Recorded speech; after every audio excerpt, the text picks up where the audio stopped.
Hello there. Chatbots and voice or digital assistants are one of the most important tools in today's and especially in tomorrow's world. But who are the people that make them work? The conversation designers. My name is Eran Soroka, head of marketing operations at CoCoHub Conversational Components. Today we have a special guest from the city that never sleeps, New York. Welcome, Kent Morita, conversation designer at Soul Machines. And wait for it, a comedian. How are you, Kent? I'm well, thank you. Thank you for having me here. Yeah, the honor is ours. So how did you get to conversation design and what's the connection between this and your being a comedian? Yeah, I don't do let me just start with I used to do and I still do comedy, improvisational comedy. So what I do is get up on stage, take suggestions, and basically I'm just listening to what's happening and reacting and building a conversation, if you will. So a lot of what we do at conversation design has a lot of parallels with improv comedy. What you do is you figure out the user's context, the audience, or your scene partner, and then you try to figure out what we're trying to say on stage. In conversation design, we do this by making sure we understand the user's context, figuring out what the user wants to do, and trying to design a conversation that takes them to completing that task as soon as possible. Anyways, throughout college, I started this business where I did the translation between Japanese and English scripts, and I also did the voice acting. And I did that for a number of years, and when I graduated college, I found this localization job at Voltage Entertainment. They're this company that produces visual novel games where as a player you could read stories and interact with these beautiful anime characters. And a big part of it was taking Japanese characters and making them culturally compatible with American tastes. And when I found out Google was looking for people to take an already existing persona for the Google Assistant and localize it to Japanese culture, that's when I was able to jump at that opportunity. Oh, amazing. And what is the bot or project you're most proud of? Because I saw only over the last weeks you had some amazing things. Yeah, we are currently working at Soul Machines, this upcoming digital human that I'm super excited about. Her name is Florence, which we're developing in collaboration with the World Health Organization. Tobacco is a huge public health concern. It kills more than 8 million people per year. And our goal is to create a conversational experience that hopefully helps to reduce that number. So the mission is great. Our partner is great. And yeah, we're super excited about this project. I never smoked, but I hate it a lot. But so go for it. I'm for you. I'm rooting for you, man.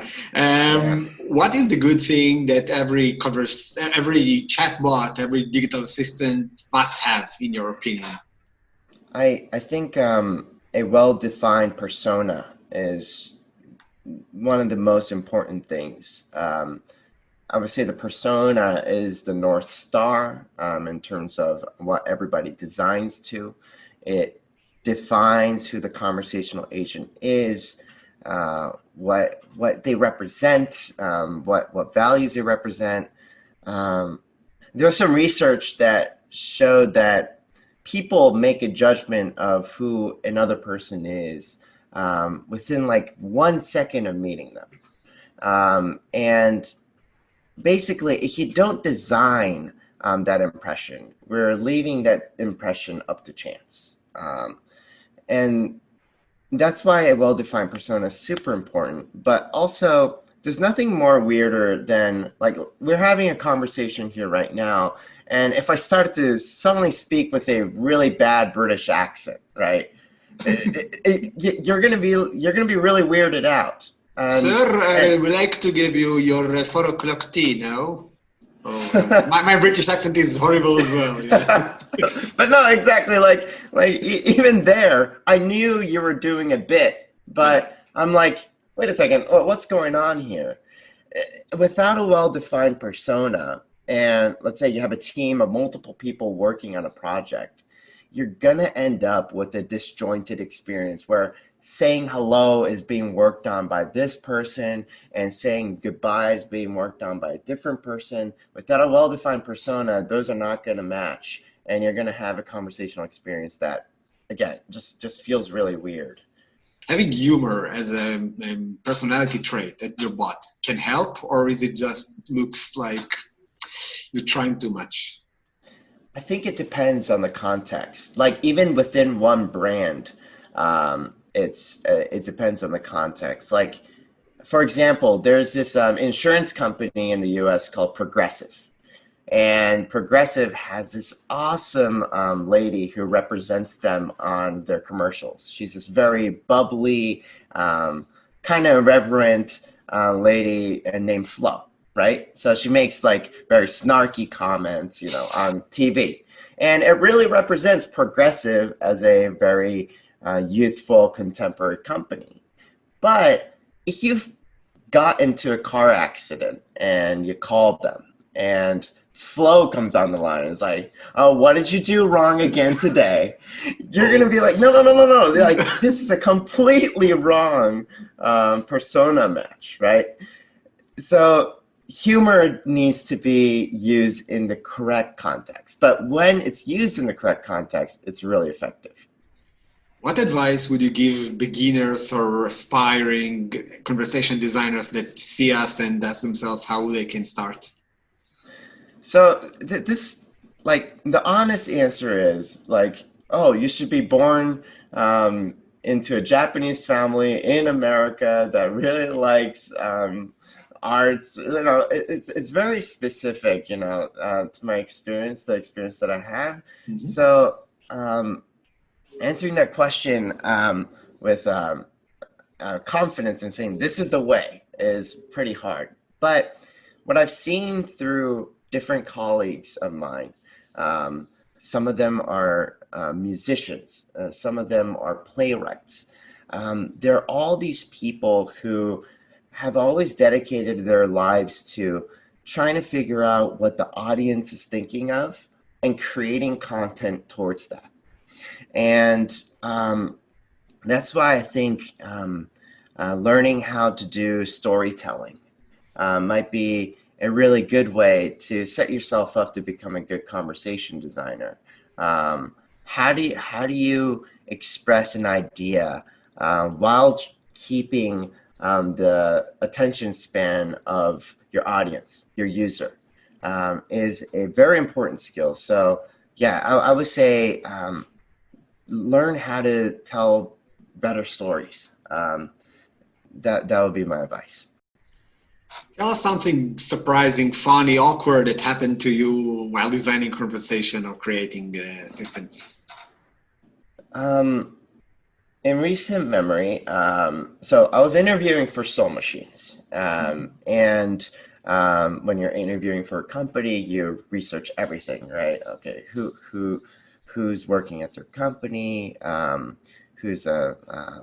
what do their products look like, all those kind of things. And I did a lot of research on like what their products look like and how they talk, how these digital humans talk. And thankfully, I was able to get the job. I got into the company. I'm doing all these meetings, right? One-on-one meetings. Hey, I'm Kent. I'm a new hire. Doing all these introductions. And we had this group meeting, and there's this lady, and I'm like, I know that person. I don't know where I saw her, but I know this person. And, I'm not ashamed to admit it. I looked her up on LinkedIn. I was like, did we go to the same school? No. She completely different schools, different parts of the globe. And then we started doing the demos of the digital human. Turns out she was one of the digital humans that Soul Machines made was based on her likeness. Oh, right. And I was like, oh, that's why I saw you. And in a weird way, that gave me more confidence in the technology that we have. That, oh wow, this technology was so good at creating a believable human that I instinctively thought, I know that person, you know, and that was a really great moment for sure. Maybe they will have like a chatbot designed after you one day. I'll be happy to. Yeah, that'll be awesome. On the meantime, tell us more about in the elevator pitch corner about soul machines and the stuff you're doing. Yeah. You know, the US dollar bill, right? The money used to have the faces that are very small. And in recent years, they enlarged the face. And that's because the designers realized that human beings could easily tell that a face is wrong. Human beings have this ingrained ability to be able to tell that the face is off. So as a counterfeiting measure, they increased the area of the face because that's something that humans could easily tell, wait, this dollar bill doesn't look right. So what I'm trying to get at is that people have this innate ability to appreciate faces. And as a part of that, human beings have also evolved to have conversation. Conversation is a big part of who we are. And a lot of what, and most conversations happen with exactly physical gestures and facial expression. And at Soul Machines, I'm really excited because they're working on this technology. And I'm proud to say the people who work on these facial expressions are the best of the best. These are Academy Award-winning visual teams. And they're working on creating these effective expressions. And as a conversation designer, as a content designer, I am so excited to be part of a team that emphasizes the importance of that, because I know through experience being on stage how important it is to be able to make those facial expressions. Like, that can make or break a joke. That can make or break the effectiveness of the content that we're delivering. This is a pretty long elevator ride, I'm realizing, but it's New York City. You can have an elevator ride of like 3 minutes and still don't get to the top. Yeah. So, but yeah, that's what's so great about Soul Machines, is that they're focused on facial expressions and a more complete picture of what conversation is about. All right. So that's our conversation with you, Kent Morita, conversation designer at Soul Machines. Thank you so much for being with us. Yeah, thank you so much for having me. This is super fun. All right, thanks. And for everybody else watching, don't forget to check out our hub at CoCoHub.ai, the place to build, expand, improve, and test your conversational competence. Take care, everybody. Bye-bye.